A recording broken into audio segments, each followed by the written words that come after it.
The old stone building housed my veterinary clinic. It was often a place of happy barks. Sometimes worried meows echoed softly. A faint scent of antiseptic always mixed with hay, and the comforting smell of warm animal fur. Sunlight streamed through the front window. It landed on the worn wooden floorboards. Dust motes danced in the golden beams. My days here were always interesting. Never a dull moment with creatures great and small. My appointment book showed a familiar name, Mrs. Higgins and her cat, Whiskers. Whiskers was due for his yearly jab. I smiled a little thinking of him. He was quite a character, that one. A small cat with a very big spirit. He always made his visits memorable. I wondered what today would bring. Would he be cross or calm this time? One could never quite tell with Whiskers. Soon the bell above the door jingled merrily. In walked Mrs. Higgins, a kind, rosy-cheeked lady. She carried a sturdy wicker cat basket. From inside came a low, rumbling growl, a sound full of feline disapproval, quite distinct. "Good morning, doctor," she said, a bit breathless. Whiskers isn't too pleased about this, I'm afraid. I could certainly hear that clear as day. The basket vibrated with his discontent. He was making his strong feelings known already. I led Mrs. Higgins into the examination room. It was a small room, quiet and clean. I placed the basket gently on the steel table. "Let's see the brave patient, then," I said cheerfully. Mrs. Higgins fumbled with the latch for a moment. A final, defiant hiss escaped the wickerwork. Then, the little door creaked open slowly. Two suspicious green eyes peered out at me. Whiskers was assessing the situation very carefully. He was not a cat to be rushed into anything. I turned to my little cabinet for supplies. Washed my hands thoroughly with soap and water. The familiar ritual helped calm my own nerves. Cats could sense if you were anxious, you see. I selected a very small, fine needle for him, and the vial of medicine he needed for his health, drawing it up carefully into the syringe, making sure there were no air bubbles inside. Just a tiny prick, that's all it would be.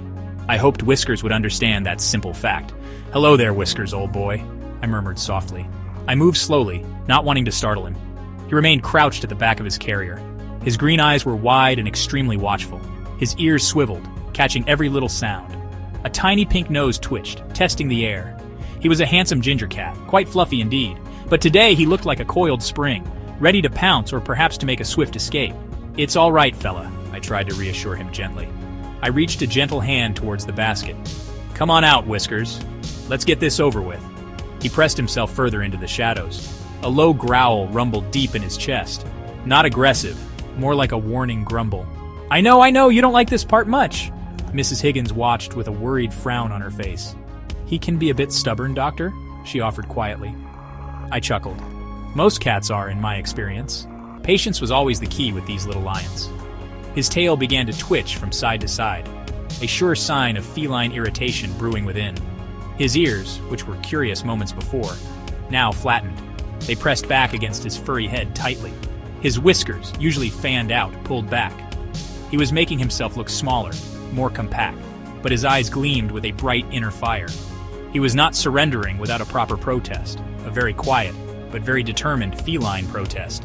This was Whiskers, the undisputed master of subtle defiance. I decided it was time for a gentle approach.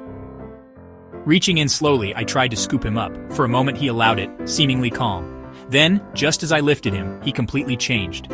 1 second a cat, the next a veritable whirlwind, a furry, ginger blur of pure indignation. He twisted in my hands like a slippery eel. His little body was surprisingly strong for his size. All 4 paws seemed to push away at once. "Whoa there, tiger," I exclaimed, holding firm but gently. He let out a proper, full-throated hiss now, a sound that promised dire consequences for me. He squirmed and wriggled with amazing speed, trying to find any gap to escape through. One soft paw, claws carefully sheathed, batted my arm. It was more a gesture of annoyance than real attack, like he was saying, "Unhand me, you scoundrel, at once!" I had to admire his determined fighting spirit. He was certainly giving it his absolute all. Mrs. Higgins gasped. "Oh, Whiskers, please behave yourself." "It's all right, Mrs. Higgins," I said calmly. "He's just expressing his candid opinion of vets." I adjusted my grip, trying to be gentle but secure. He wriggled again, nearly slipping free from my hold.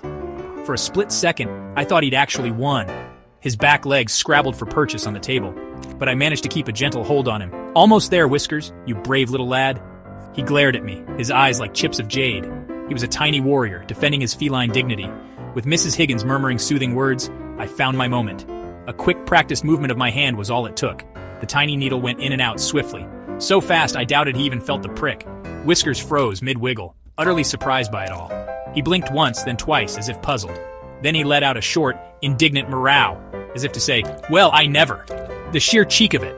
He looked at the spot, then back at me intently. A look of pure, unadulterated feline outrage filled his eyes. The battle was over. The deed was done. Whiskers gave himself a vigorous, full-body shake, as if to dislodge any lingering vetness from him.